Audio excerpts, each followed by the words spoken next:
New research states nearly half of all children are bitten by dogs at some point, and that children are also the most likely to die from dog attacks. When it comes to infants, those deadly dog bites usually happen when the baby is sleeping. Last week in Virginia, an 8-year-old infant died after she was mauled by the family dog. Deputies were told the little girl was attacked while she was in a bassinet. The dog was later euthanized. The research says the attacks are often unprovoked, happen at home, and are also more likely in the spring and summer.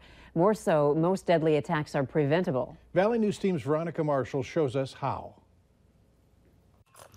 Any dog is capable of biting. Kish Helmert trains dogs for a living. Even the nicest dogs, we can't always predict how they're going to respond to a baby, to a toddler. But even Helmert was cautious for her dog's first introduction to her children. It went well, but I was always on guard. Anxious, nervous emotions. They really pick that up. Trainers say the stress and noise of a new baby, along with changes in their routine, can cause anxiety for dogs, but there are ways to help them de-stress. One way to help your dog transition is to desensitize them to the sound of a baby crying before the baby comes home. You can do that by playing a YouTube video of baby crying sounds and pairing it with a treat, which is a positive reinforcer.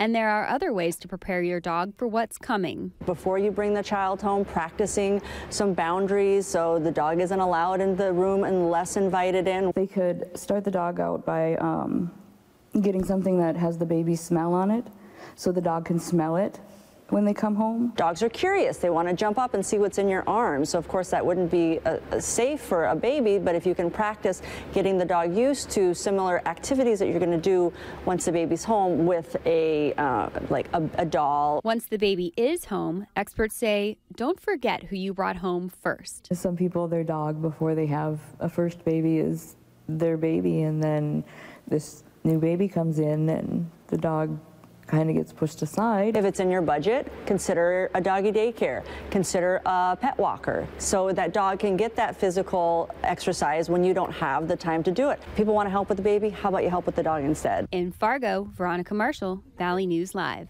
And for more resources on how to safely introduce children and dogs, visit our website, valleynewslive.com.